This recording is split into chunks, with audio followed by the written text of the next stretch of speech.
जय गुरु जी संगत जी। गुरु जी अपने संगतों को प्रकृति के साथ एक घनिष्ठ संबंध बनाने के लिए कहते थे। गुरु जी ने कहा है कि पेड़ पौधे बहुत ज़्यादा काटे जा रहे हैं, जो कि अच्छी बात नहीं है। प्रकृति के साथ अगर हम अपना संबंध बनाते हैं तो हम बहुत कुछ सीखते हैं और प्रकृति हमें बहुत प्यार भी देती है। जैसे हम अपने घर में पेड़ पौधे लगाते हैं, वो पेड़ पौधे धीरे धीरे बड़े होते हैं, उनको बढ़ते हुए देखकर हमें कितनी खुशी होती है और ये पेड़ पौधे भी हमें बहुत ही प्यार देते हैं। आसमान में जब पक्षी को उड़ते हुए हम देखते हैं तो हमें कितना अच्छा लगता है। पक्षी भी हमें बहुत कुछ सिखाती है। ऊंची उड़ान भरना, अपनी ज़िंदगी में मेहनत करना, चंगे काम करना, यही हमें पक्षी सिखाती है। पक्षी जब बहुत ही ऊंची उड़ान भरती है तो ये एक आत्मा का परमात्मा के साथ मिलन का प्रतीक है। गुरुजी ने हमें यही राह दिखाया है जिससे कि हमारी आत्मा का परमात्मा के साथ मिलन हो सके। गुरुबानी में भी इनका उल्लेख मिलता है। इसलिए प्रकृति के साथ हमें अपना संबंध बनाना चाहिए और प्रकृति के हर एक जीव में हमें परमात्मा अथवा ईश्वर को देखना चाहिए। हमें गुरुजी का शुक्राना करना चाहिए, हमें परमात्मा का शुक्राना करना चाहिए कि आज उन्हीं की कृपा, उन्हीं की मेहर से हमारी ज़रूरतें पूरी हो जाती हैं। आसपास तितली को देखकर हमें गुरुजी का एहसास होता है कि गुरुजी हमें एक तितली के रूप में दर्शन दे रहे हैं। ये मेरा पर्सनल एक्सपीरियंस भी है कि जब मैं अमृतसर गोल्डन टेम्पल में दर्शन के लिए गई थी तो वहाँ इतनी भीड़ और इतनी गर्मी होने के बावजूद मुझे कोई परेशानी नहीं हुई, क्योंकि वहाँ मैंने एक तितली को देखा था जो कि मेरे साथ साथ ही आगे बढ़ रही थी और मुझे ये एहसास हो रहा था कि पल पल मेरे साथ गुरुजी हैं।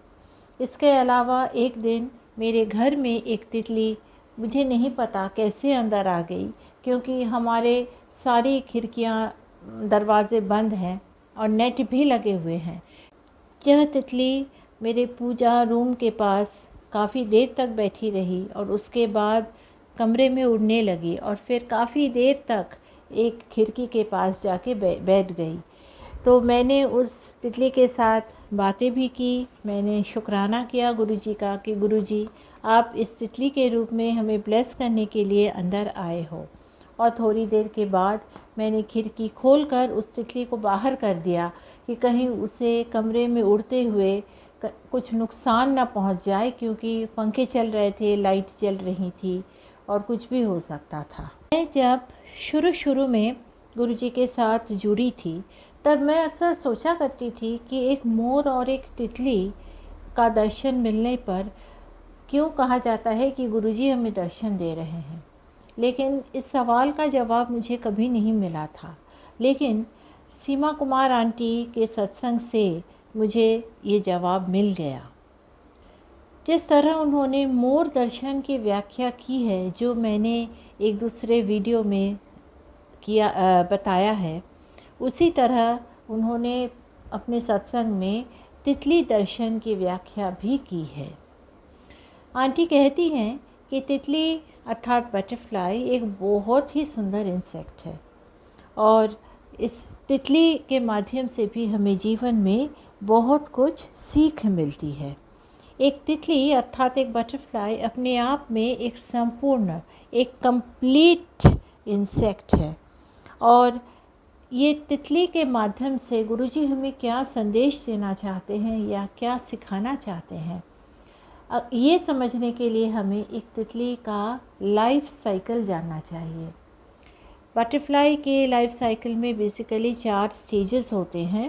पहले अंडे फूटकर वहाँ से एक लार्वा या एक इल्ली निकलती है और वो इल्ली अपने आप को अलग अलग लेयर में लपेटते लपेटते एक प्यूपा बन जाती है और फिर उस प्यूपा के अंदर से एक तितली निकलती है। यह लाइफ साइकिल एक बदलाव का प्रतीक है अर्थात एक अंडा टूटकर जब कैटरपिलर अर्थात इल्ली निकलती है तो यह इल्ली बहुत ज़्यादा खाती है।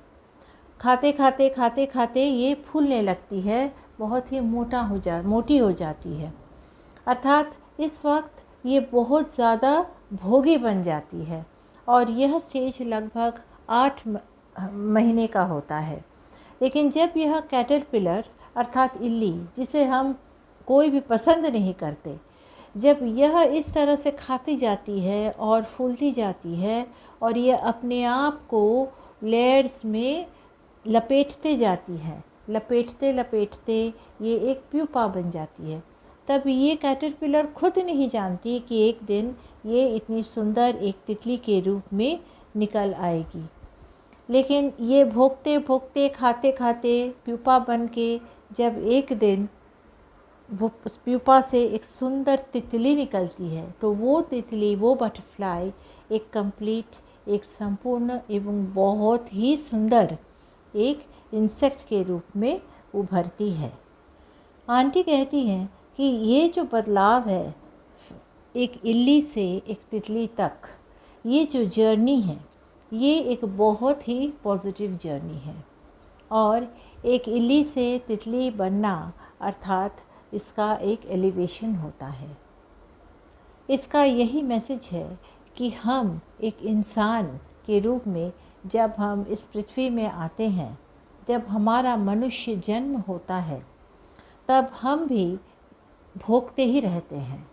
हमारे अंदर भी कई तरह की गांठें आ जाती हैं, जैसे दुख की, नफ़रत की, ईर्ष्या की, काम क्रोध मोह लोभ की गांठें। इससे हम भोगी बन जाते हैं और हमें अपने मानव जीवन पाने का उद्देश्य ही हम भूल जाते हैं। हमें इन गांठों को उतारना है, हमें इनसे बाहर आना है, इनसे उभर कर हमें एक सच्चे इंसान के रूप में उभरना है। अर्थात हमें स्पिरिचुअली अपने आप को एलिवेट करना है। जिस तरह एक इल्ली, एक कैटरपिलर अपने अलग अलग लेयर्स को उतार कर एक सुंदर तितली के रूप में उभरती है, उसी तरह से हमें भी अपने अंदर की सारी रिपुओं को त्याग कर, उन पर विजय पाकर, उनको उतार कर एक अच्छा इंसान बनना है। अर्थात हमें अपने आप को अंदर से बदलना है, अपनी सोच, अपने कर्म, अपने विचार, सब कुछ अच्छा करना है और अपने जीवन में स्पिरिचुअलिटी अर्थात आध्यात्मिकता लानी है ताकि हम परमात्मा की तरफ जा सके। गुरुजी का हमारे जीवन में आने का अर्थ हमारा एक नया जीवन की शुरुआत, हमारी एक नई जर्नी की शुरुआत, और इस जर्नी में हमें गुरुजी का हाथ पकड़कर हमें आगे बढ़ना है। आंटी कहती हैं कि जब हमारे आसपास एक तितली मंडराती है तब हमें एक स्पिरिचुअल एनर्जी हमारे आसपास होती है और हमें उस एनर्जी को अब्जॉर्ब करनी चाहिए, उसको ग्रहण करनी चाहिए। यह स्पिरिचुअल एनर्जी गुरुजी हैं जो हमारे हाथ पकड़े हुए हैं और हमेशा हमें सही दिशा दिखा रहे हैं और एक अच्छा इंसान बनने का रास्ता बता रहे हैं। एक तितली का हमारे आसपास मंडराने का अर्थ यह भी है कि जो हमें प्यार करते हैं वो हमें याद कर रहे हैं, चाहे वो इहलोक में हो या परलोक में। आंटी यह भी कहती है कि उन्होंने किसी सत्संग में यह सुना है कि तितली का जो रंग है वह भी कुछ न कुछ सिग्निफाई करता है। जैसे येलो कलर, उसका अर्थ है कि हमेशा खुश रहिए, हमेशा पॉजिटिव रहिए, क्योंकि येलो एक स्पिरिचुअल कलर है और हम इस रंग को अपने गुरु के साथ एसोसिएट करते हैं। ऑरेंज कलर अर्थात हमेशा उत्साहित रहिए, हमेशा प्रोत्साहित रहिए और हमेशा जीवन में आगे बढ़ने की एनर्जी अपने आप में रखिए। सफ़ेद कलर वाइट का मतलब है स्पिरिचुअलिटी, अर्थात सादगीपन और शांत रहिए। ब्लैक और ब्राउन अगर ये कलर आपको दिखे तो इसका मतलब है कि आप अपने रिश्तों में या अपने व्यवहार में बदलाव लाइए। तो संगत जी, क्या हमने कभी सोचा है कि एक तितली से हम कितना कुछ सीख सकते हैं? तितली को हम देखते हैं, मानते हैं कि गुरुजी हमें ब्लेस करने के लिए आए हैं, लेकिन गुरुजी हमें कौन सा मैसेज दे रहे हैं, हमें क्या सिखाना चाहते हैं? गुरुजी चाहते हैं कि हम अपने आप को बदलें, हम अपने आप को अंदर से, अपने मन से सुंदर बनाएं, काम क्रोध मोह लोभ को त्याग दें, निंदा चुगली से अपने आप को दूर रखें, अपने काम ठीक तरह से करें, सही पथ पर चलें और सत्य का राह अपनाएं, छल कपट न करें, अपने अंदर किसी भी तरह का भय न रखें, रब से, भगवान से कभी भी ना डरे। यह भी गुरुजी ने हमें कहा है। हमें भगवान से प्यार करना है, डरना नहीं है। संयम बनाए रखें, अपना कर्तव्य पूरी निष्ठा के साथ निभाएं। एक बटरफ्लाई, एक तितली मात्र 8 से 10 दिन ही जीवित रहती है। इस छोटी सी ज़िंदगी में भी वो अपना काम पूरी तरह से करती है, चाहे वो पॉलिनेशन का हो या अपना वंश आगे बढ़ाना हो, फूलों से रस लेना हो। तितली हमेशा खुश रहती है और चारों तरफ खुशी फैलाती है, खुशी का माहौल चारों तरफ पैदा करती है। हमें भी एक तितली की तरह खुश रहना है अपनी ज़िंदगी में और दूसरों को भी खुश रखना है। भले ही हम किसी ऐसी परिस्थिति में हो जिसमें कि हमारे जीवन में कठिनाइयाँ हैं, लेकिन फिर भी हमें उस परिस्थिति को एक्सेप्ट करना है, उसको एक चैलेंज के रूप में लेना है, गुरुजी का सिमरन करना है और हमें खुश रहने की कोशिश करनी है। संगत जी, अरदास में बहुत शक्ति होती है और गुरुजी के सामने अरदास करने से गुरुजी हमारी सुनते हैं और हमें ब्लेस करते हैं। एक तितली की तरह अपने आप को खुश रखें, अपने आप को विकसित करें तथा अपने अंदर से सारे नकारात्मक, सारे नेगेटिव एनर्जीज़ को बाहर निकाल दीजिए। Open your soul doors and free yourself of all negative energies. तितली की उड़ान की तरह हमें भी आज में जीना है, अर्थात लिव इन योर प्रेजेंट। कभी भी अपने फ्यूचर के बारे में ना सोचें और जो बीत गई है उसके बारे भी ना सोचें। संवेदनशील बनकर दूसरों का उपकार करें, दूसरों की सेवा करें। जो जीवन हम जी रहे हैं वो एक आर्टिफिशियल लाइफ है, जहां हम मटेरियलिस्टिक प्लेजर्स के पीछे भागते हैं, दौड़ते हैं। हमें उस जीवन से बाहर आना है, हमें अपने अंतरात्मा को शुद्ध करना है, हमें अपने आप को साफ करना है और प्योरिटी, अपने जीवन में प्योरिटी लानी है। अपने मन से भय निकालें, खुलेपन में जिएं। ऐसा कोई भी काम ना करें जिससे आपके मन में शंका हो, जिससे जो आप जानते हो कि गलत हो। जब जीवन से ये सारे पर्दे खुलेंगे तभी हम संपूर्ण बनेंगे, तभी हम यूनिवर्स के साथ, ईश्वर के साथ कनेक्ट कर पाएंगे और हमारी आत्मा का मिलन परमात्मा के साथ होगा। संगत जी, आंटी की यह व्याख्या वाकई हमें बहुत कुछ सिखाती है। मैं आंटी का बहुत शुक्राना करती हूँ इतना सुंदर सत्संग शेयर करने के लिए। गुरुजी का अनंतम शुक्राना मेरे सवालों का जवाब देने के लिए और इतनी गहराई से ये सारी बातें समझाने के लिए। संगत जी, एक तितली हमेशा रंग बिरंगी फूलों के बीच ही रहती है। वो एक फूल से दूसरे फूल तक में जाती है, बैठती है और वहाँ का रस लेती है। मैं समझती हूँ कि हमें भी तितली की तरह हमेशा सत्संगति में रहना चाहिए और अध्यात्म का रस हमें लेना चाहिए। हमेशा अपने आप को निंदा चुगली और गलत संगति से दूर रखें। सत्संगति में रहने से हमारा जीवन बहुत ही पॉजिटिव होगा और सुंदर होगा। आप सबने तो ऋषि वाल्मीकि के जीवन के बारे में सुना ही है।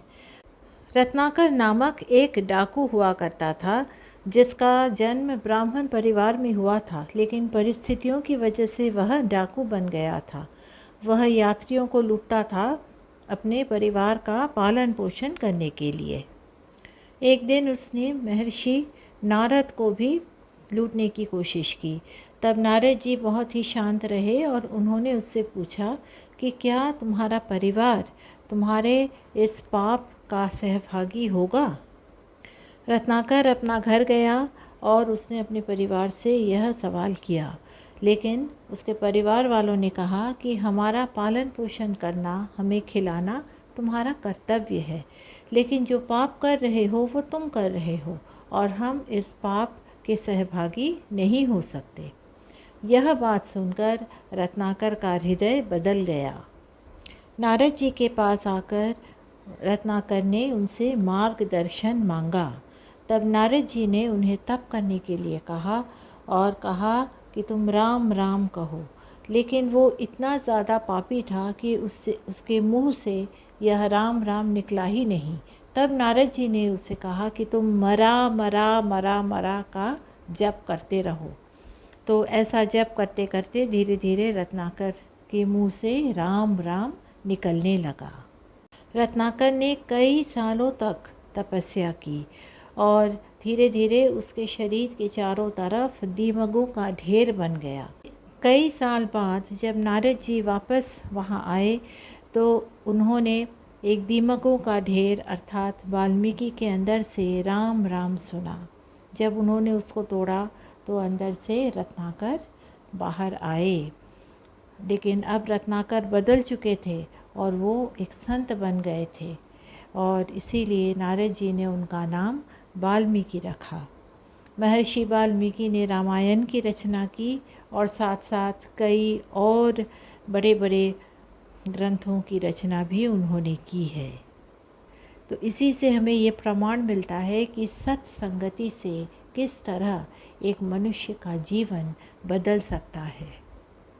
गुरुजी हमें सत्संगति में रहने के लिए कहते हैं, इसीलिए सत्संग, सिमरन और सेवा ये हमारे जीवन का आधार होना चाहिए, क्योंकि इसी से हम गुरुजी के करीब पहुंच सकते हैं और गुरुजी की ब्लेसिंग्स पा सकते हैं। जय गुरुजी, शुक्राना गुरुजी।